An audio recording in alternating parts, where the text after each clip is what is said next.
Assalamualaikum warahmatullahi wabarakatuh. Halo teman-teman, saya Sofi Fitria Isti dan juga teman-teman saya yaitu Risma Ayu, Naura Felicia, Alisa Alia dan juga Jonathan. Kami adalah anggota dari kelompok Perang Vietnam yang akan menjelaskan bagaimana terjadinya Perang Vietnam. Baik, langsung saja kita simak penjelasan dari teman-teman saya. Halo, di sini saya akan menjelaskan tentang latar belakang Perang Vietnam. Yang pertama yaitu penjajahan Perancis terhadap Vietnam. Rakyat Vietnam terus melakukan perlawanan terhadap Perancis, namun usaha tersebut selalu gagal. Ho Chi Minh meminta untuk bersama-sama membuat perundingan agar Vietnam dapat merdeka. Namun, hal tersebut ditolak.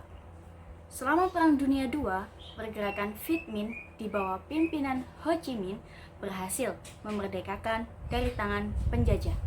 Namun, keberhasilan itu hanya untuk masa yang singkat saja. Lalu, latar belakang yang kedua adalah pembagian Vietnam menjadi Vietnam Utara dan Vietnam Selatan. Penyebab perang Vietnam juga dilatar belakangi oleh pembagian menjadi Vietnam Utara dan Vietnam Selatan. Vietnam Selatan dikuasai oleh Vietnam, sedangkan daerah Vietnam Utara dikuasai oleh Ho Chi Minh. Demi mengalahkan Vietnam Selatan, Ho Chi Minh dibantu oleh negara-negara komunis. Amerika Serikat dan sekutunya langsung bergerak demi menghalangi Vietnam Utara dan sekutu-sekutunya. Perang Vietnam adalah perang terlama Amerika Serikat di Asia Tenggara.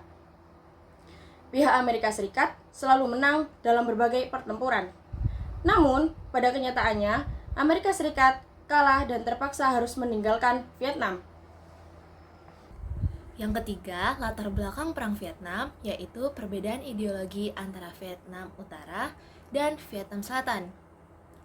Seperti yang telah dijelaskan sebelumnya, terdapat perbedaan ideologi antara Vietnam Utara yang menganut paham komunis dan Vietnam Selatan yang menganut paham liberalis. Amerika Serikat bersedia membantu pihak Vietnam Selatan untuk melakukan perlawanan terhadap Vietnam Utara yang berpaham komunis. Langkah Amerika Serikat membantu Vietnam Selatan gagal karena kekeliruan dalam menilai pihak Vietnam Utara yang dinilai lemah dan kalah jumlah. Negara Vietnam akhirnya berdiri menjadi negara berpaham komunis. Nah, selanjutnya yaitu Perang Indochina I pada tahun 1946 sampai 1954. Berlangsungnya Perang Indochina I menjadi tanda bahwa sebenarnya Vietnam belum seutuhnya merdeka, karena Vietnam masih harus menyelesaikan dan berjuang dalam melawan kolonial Perancis. Selama Perang Indochina I, pihak Perancis menganggap bahwa Vietnam tidak memiliki peralatan perang yang memadai, sehingga akan mudah untuk ditaklukkan. Namun, dugaan ini salah. Pada 7 Mei 1954, pasukan Ho Chi Minh berhasil mengepung pasukan koloni Perancis di Dien Bien Phu dengan 51.000 personil. Kemenangan serangan ini menjadi tanda kemenangan Vietnam. Peperangan diakhiri dengan Perjanjian Jenewa atau biasa disebut dengan Geneva Convention pada 20 Juli 1954. Setelah itu, Vietnam secara resmi mendapatkan kemerdekaan dari Perancis pada tahun 1954. Selanjutnya yaitu Perang Indochina yang kedua di tahun 1957 sampai dengan 1975. Perjanjian Jenewa menyebabkan Vietnam terbagi menjadi dua, Vietnam Utara dan Vietnam Selatan. Masuknya intervensi Amerika Serikat di kawasan Vietnam Selatan membuat perbedaan di antara kedua wilayah tersebut semakin terlihat jelas. Ho Chi Minh di Vietnam Utara menginginkan sistem negara selayaknya negara komunis, sedangkan Bao Dai menginginkan negara ekonomi yang kuat dan memiliki relasi yang kuat dengan dunia barat. Masalah ini semakin membesar setelah Perdana Menteri Republik Vietnam Ngo Dinh Diem menangkap 100.000 tentara Vietnam atau Viet Minh Chong yang menyusup dan memata-matai Vietnam Selatan.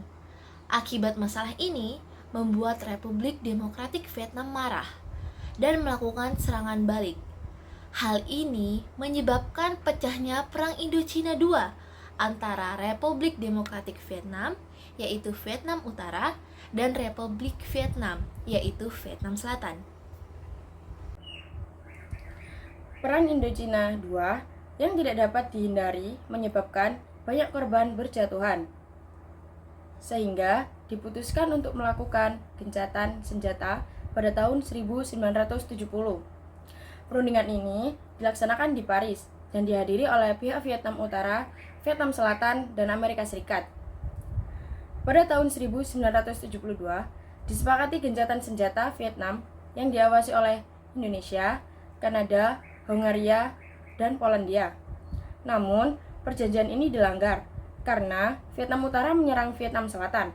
Hal ini tentu saja membuat Amerika Serikat marah, yang akhirnya memerintahkan untuk meranjau lalu lintas laut dan menghancurkan alur komunikasi dan transportasi. Pada tanggal 28 April 1975, Tran Van Hong diganti oleh Dong Van Minh sebagai Presiden Vietnam Selatan. Namun, wilayah Saigon langsung diserang oleh gerilya Viet Cong, yaitu Vietnam Utara. Mereka mengibarkan bendera Vietnam Utara di Istana Kepresidenan Vietnam Selatan pada tanggal 30 April 1975. Karena hal tersebut, maka menjadi tanda berakhirnya Perang Vietnam dengan kemenangan di pihak Vietnam Utara. Keempat, dampak Perang Vietnam. Terjadinya Perang Vietnam telah membawa berbagai dampak sebagai berikut. A. Berkembangnya Pang Komunis. B. Pertempuran di Kamboja. C. Penerima bantuan dari Indonesia dan negara-negara ASEAN lainnya. Nah, seperti itulah penjelasan tentang Perang Vietnam. Apakah sudah jelas? Jika belum, kita akan lanjutkan menjawab pertanyaan-pertanyaan dari teman-teman saat presentasi di depan kelas. Terima kasih. Sekian penjelasan dari kelompok kami. Mohon maaf jika ada salah kata. Wassalamualaikum warahmatullahi wabarakatuh.